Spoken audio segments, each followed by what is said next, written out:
4 দিনের টানা ভারী বর্ষণে কক্সবাজার শহর সহ 7 উপজেলায় নিম্নাঞ্চলের 70 থেকে 80 হাজার মানুষ পানিবন্দী হয়েছে বলে জানিয়েছে প্রশাসন। বন্যার পানিতে তলিয়ে গেছে 3 শতাধিক গ্রাম। তবে গতকাল সকাল থেকে বৃষ্টি না হওয়ায় লোকালয় থেকে নামতে শুরু করেছে বন্যার পানি। ফিরতে শুরু করেছে বন্যায় ঘর ছেড়ে চলে যাওয়া মানুষেরা। বন্যার পানিতে ডুবে যাওয়ায় নষ্ট হয়েছে ব্যবহৃত পানির পাম্প ও টিউবওয়েল।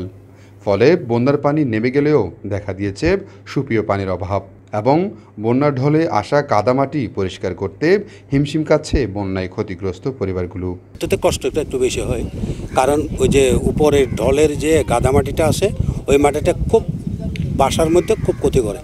কটক হচ্ছে এখান থেকে পানি ঢুকে, তো এখানে যদি একটা 3 ফুটের উপরে একটা যদি ব্লক দেওয়া হয় তাহলে আমরা পুরো এলাকাটা সেফ হবো বন্যা প্লাবিত থেকে। আমাদের বাড়িতে অনেক সমস্যা হয়ে গেছে, বাড়িঘর নষ্ট হয়ে গেছে, যে ওই থেকে কাঁচরা আইসা বাড়ির মধ্যে ভিতরে ঢুকে সবগুলো নষ্ট হয়ে গেছে, মোটর নষ্ট হয়ে গেছে, বাথরুম নষ্ট হয়ে গেছে, এগুলো পরিষ্কার করতে হতে অনেক কষ্ট পাচ্ছি।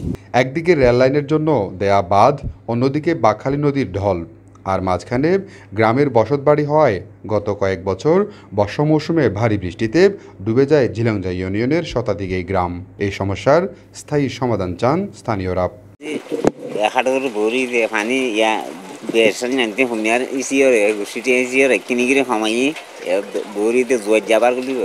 আর হাল্লা দিনত হইতে হাল্লা সন্ধ্যা হইতে মানে উড়ানত আসে, রাতি হইতে ঘর ঢুকে সাইডে হাতে বেরিবেন, এডিও বেরিবেন নাই এতলা রেলর আসল্লা আর যাই না পারে লেঙ্গুড়ে ব্রিজের নাই ইয়ান্তে বেশি যাই না পারে বেরিবেন তাইলে দুর্ন হইতো। তো ভারী বর্ষণের ফলে ঝিলংজা ইউনিয়নের চাষের জমি সহ ফসলের ব্যাপক ক্ষয়ক্ষতি হয়েছে বলে জানিয়েছেন এই জনপ্রতিনিধি। এখানে ঝিলংজা ইউনিয়নের বাকখালী গাসা আপনার প্রায় 10-12টি গ্রাম ডুবে গেছিল। এখানে প্রতিটা বাড়ি ঘরে 3-4 ফুট পানি হয়েছিল।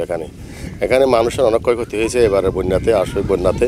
এখানে ফসলের বীজতলা নষ্ট হয়ে গেছে, আপনার এই রবিশস্য নষ্ট হয়ে গেছে, এখানে ক্ষেত খাবার নষ্ট হয়ে গেছে, মানুষের ঘরবাড়ির পুকুরের মাছ চলে গেছে, বলতে গেলে অনেক ক্ষয়ক্ষতি হয়েছে। প্রতি বছর বাকখালী নদীতে ভরাট হওয়া বালি উত্তোলন করা ও পাড়ে স্থায়ী বাঁধ নির্মাণের মাধ্যমে এই বন্যা পরিস্থিতি থেকে মুক্ত পাবি বলে আশা করছেন বন্যা কবলিত মানুষেরা। মুজাম্মেল হক, TTN, কক্সবাজার।